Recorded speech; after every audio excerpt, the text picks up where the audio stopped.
Episode 2 of The Terminalist Dark Wolf feels like the show has shifted gears. Instead of moving fast with constant action, this episode slows down and spends more time setting up the drama and showing how the characters are pushed into making risky choices.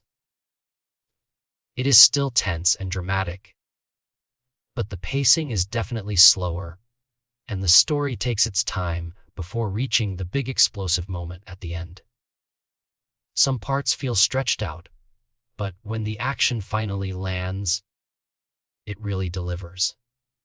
The episode runs for about an hour, but surprisingly, not a lot of different things happen. Instead of many short sequences, we mostly get 3 long, drawn-out sections that carry the entire runtime. The in-between moments are filled with dialogue and a lot of emotional weight, which at times feels too heavy-handed. But by the time we reach the climax inside the nightclub, it becomes clear that this episode is all about showing how far Ben Edwards and Raife Hastings are willing to go in the name of revenge, even when working in the shadows. The story begins by picking up the thread from the ending of the premiere. We already suspected it, but episode 2 confirms that Ben Edwards is on his way out of the Navy SEALs. The whole sequence of his exit from the force is stretched out to the maximum, with the show giving it a lot of weight. The military brass and the CIA are both aware that Edwards killed al-Jabari, an intelligence asset who was supposed to be untouchable. However, since Edwards, James Reese, and Raife Hastings have kept their stories tight, no one can actually prove what happened. This technicality saves Edwards from facing prison, but it doesn't save his career. He is forced out of the SEALs, and to make the punishment look complete, one officer has to go with him. Hastings steps up and volunteers to leave with Edwards, while Reese stays behind to continue with his own path. In a way, this feels like a setup to place the characters exactly where the original Terminal List storyline needs them to be. But the sequence itself drags on. The ceremony of farewell, the emotional talks, and the constant reminders of respect for soldiers all feel a bit too much. Of course, honoring men who serve is important, and the show clearly wants to highlight that. Still, it sometimes comes across as overdone, slowing down the momentum right when viewers are expecting things to pick up. Instead of diving straight into action, the story lingers here longer than necessary, and it tests the patience of the audience. Once Edwards and Hastings are officially out, the two spend some quiet time together. Instead of moving fast into the next mission, they find themselves in a hotel bar, reflecting on their situation. This stretch of conversation again feels a bit slow, but it does serve a purpose, to show that Edwards is completely consumed by revenge. His only focus is payback, not principles, and that will define the choices he makes moving forward. It's here that the next twist enters the story. Jed Haverford, a CIA agent, approaches Edwards and Hastings with an offer. The mission is completely off the books, meaning it doesn't officially exist, and if they accept, they will be risking everything with no backup or guarantees. The target is Masoud Danawi, the man responsible for supplying the bomb that killed Duran. This is the kind of job that feels both personal and dangerous. For Edwards, it's exactly the kind of mission he wants a chance to take revenge directly. For Hastings, it's not so simple. He hesitates, realizing how dangerous and morally blurry this path is. Still, his loyalty to Edwards pulls him in, and eventually, he agrees. They head to a joint CIA and Mossad safe house to plan the assassination. This is where Episode 2 starts to find its rhythm again. The safe house scenes set up the mission with intensity, showing the preparation for the nightclub hit. Planning the attack is detailed, with Edwards and Hastings meeting Israeli agents who will be working with them.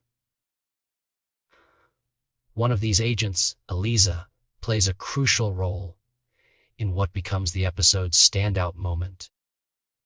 The nightclub is chosen as the location for the hit, and the setup makes it clear that things could go wrong at any second. Finally, we arrive at the nightclub sequence, and this is easily the highlight of the episode. The setting is pulsing with techno music, neon lights, and a constant sense of danger. Unlike the slow build earlier in the episode, this part moves quickly, with tension packed into every second. The plan is to poison Danawi using Eliza, who poses as a server, bringing him a drink. It seems simple on the surface, but in the world of espionage and assassination, nothing ever goes as smoothly as planned. Danawi immediately becomes suspicious when offered the drink. Instead of casually accepting it, he demands that Eliza prove it safe by drinking it herself. The tension spikes here because this is not part of the plan. Eliza has no choice but to go through with it. Without hesitation, she downs the drink, which has been laced with poison. For a few agonizing moments, she has to act as though everything is normal while the poison takes hold of her body. The scene is extremely tense because the audience knows she is moments away from collapsing, yet she remains professional, pushing through the pain to keep the mission alive. Edwards realizes what's happening and quickly moves to save her.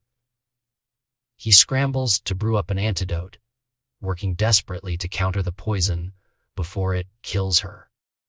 This scene is one of the most gripping of the entire episode, not just because of the immediate danger, but because it shows the incredible dedication of agents like Eliza.